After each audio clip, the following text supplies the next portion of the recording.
अच्छा, एक और चीज़ मुझे ये बताएं कि हमारे यहाँ मतलब वो सही और गलत की जो तमीज़ है वो कैसे पैदा की जा सकती है कि कोई एक शख्स अगर फ़र्ज़ करें उसके पास नौकरी नहीं है या उसके घर में मतलब सपोज के फाका हो रहा है, ठीक है, और उसे ये फैसला तो किसी भी सूरत नहीं करना चाहिए ना कि वो किसी दूसरे की जाके चीज़ छीन के या दूसरे को लूट के वो अपने घर में ले आए। मतलब ये जो बुनियादी तमीज़ है ये कैसे पैदा की जा सकेगी? देखिए, मैं समझता हूँ कि आप कोई भी गलत कदम उठाने से कोई भी शख्स है उसको पहले सोचना चाहिए कि मेरे पीछे मेरी फैमिली है, बहन भाई हैं। अगर मैं कोई गलत कदम उठाता हूँ तो वो सारे परेशानी में आ जाएंगे। उस सूरत में इंसान को अपना हक हलाल की मेहनत मजदूरी करनी चाहिए, अपनी हक हलाल की रोजगार कमाने के लिए जो है कोशिश करनी चाहिए, ना कि आप कानून को हाथ में लें, आप हथियार उठाएं या कोई जाके छीना झपटी करें, जिससे आप पहले परेशान हैं, आपकी फैमिली भी परेशानी में आ सकती है। अब आप देखें कि एक वाकया हुआ था केमाड़ी के इलाके में, मच्छर कॉलोनी में। आपने देखा कि मोबाइल कंपनीज के लोग जो है ना वहाँ पे जिस तरीके से वो अपना जाके सिग्नल चेक कर रहे थे, उसके बाद क्या वाकया हुआ आपने देखा, वो मुल्जमान भी पकड़े गए। तो आप कोई भी चीज जैसे लोग इश्तिहाल में आ जाते हैं या मुश्तिल में हो जाते हैं तो उससे पहले आप उसकी इंक्वायरी करें। आप उसमें देखें कि भाई ये जो काम हम करने जा रहे हैं क्या ये काम सही है या गलत है जो ना। उसके बाद उनको जानू से जाना पड़ा। आपने देखा आज वही लोग जिन्होंने कानून को हाथ में लिया, आज वो एटीसी के केसेस भुगत रहे हैं, जेलों में पड़े हुए हैं। उनकी फैमिली सारी जो है ना वो परेशानी में मुब्तला है। तो कोई भी काम करने से पहले हमें सोचना चाहिए जो कि हम अगर ये गलत कदम उठाएंगे तो इसका नुकसान जो है ना सिर्फ मुआशरे को होगा बल्कि उनकी फैमिलीज को होगा और इसके बुरे असरात पड़ते हैं।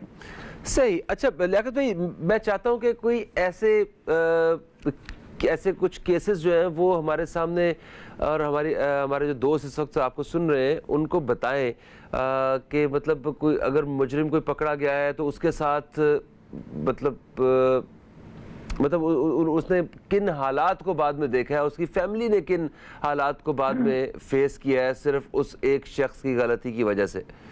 देखिए, मेरे पास एक केस था, एक बच्चा जो मेमार के अंदर उसकी मोबाइल शॉप थी, ठीक है, वो बंद करके जा रहा था तो रास्ते में दो सनेचर मोटरसाइकिल पे आए, उससे उन्होंने मोबाइल छीना। जब उसने मजामत की तो उसको उन्होंने सीने में गोली मार दी।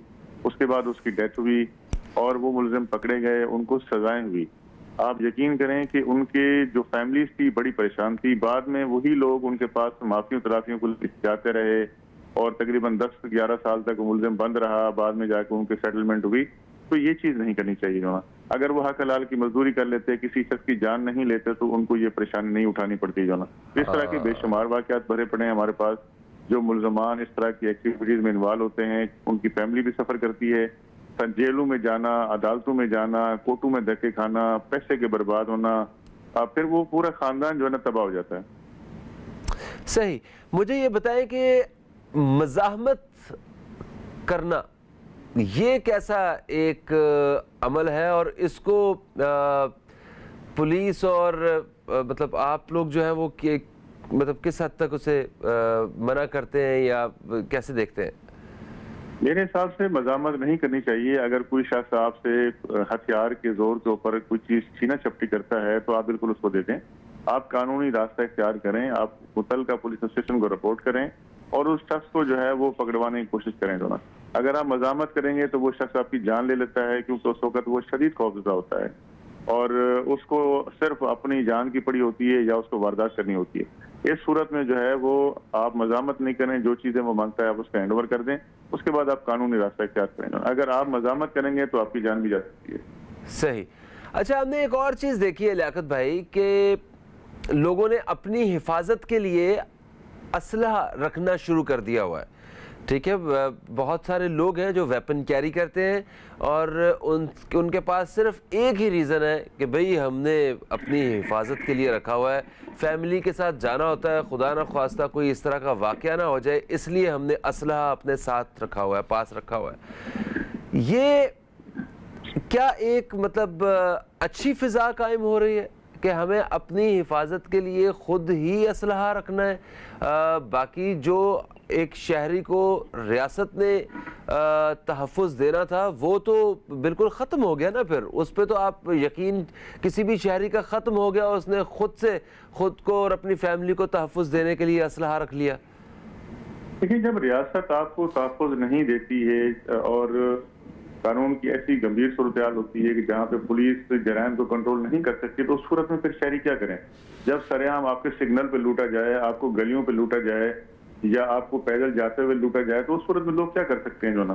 तो डेफिनेटली लोग अपनी हिफाजत के लिए रखते हैं। और इसके अलावा और भी बहुत सारे रीजन हो सकते हैं। किसी की खानदानी दुश्मनी हो सकती है, किसी की कारोबारी दुश्मनी हो सकती है, और वॉटेवर बहुत सारे रीजन है। लेकिन मेरे हिसाब से अगर ये तमाम चीजों के ऊपर हमारे कानून नाफिज करने वाले इदारे या पुलिस अगर इन तमाम चीजों पर कंट्रोल करती है, तो मेरे ख्याल में किसी भी शहरी को जो है ना अपने पास असला रखने की जरूरत नहीं पड़ेगी। लोग बिला खौफ और खतरा अपना आएंगे, जाएंगे, अपना काम करेंगे जो ना। अगर इसी तरीके से जो है, अगर हर आदमी कोई घर से निकलते हुए रास्ते में लुट जाए, तो उस सूरत में फिर वो क्या कर सकता है जो ना। लेकिन अगर आप किसी का मोबाइल छीन लेते हैं या उसका वॉलेट छीन लेते हैं जिसके अंदर उसके एनआईसीज हैं, उसके कार्ड हैं, उसको बनाने के लिए भी आपको इतना टाइम लग जाता है, तो लोग परेशानी में तो मुब्तला होते हैं जो ना। तो मैं समझता हूँ इस सूरत में हमारी जो पुलिस है उसको अपनी स्नैप चेकिंग को और अपनी पेट्रोलिंग को बढ़ाना चाहिए। हमें हर चौक के ऊपर, हर गली मोहल्ले में पुलिस वाले जो है ना, चाहे वो बाइक पे गश्त करते हों, मोबाइल पे गश्त करते हों, जब तक उनकी चेक एंड बैलेंस नहीं रहेगा उस वक्त तक ये चीजें हम नहीं रोक सकते। सही, ये तो हम बात कर रहे थे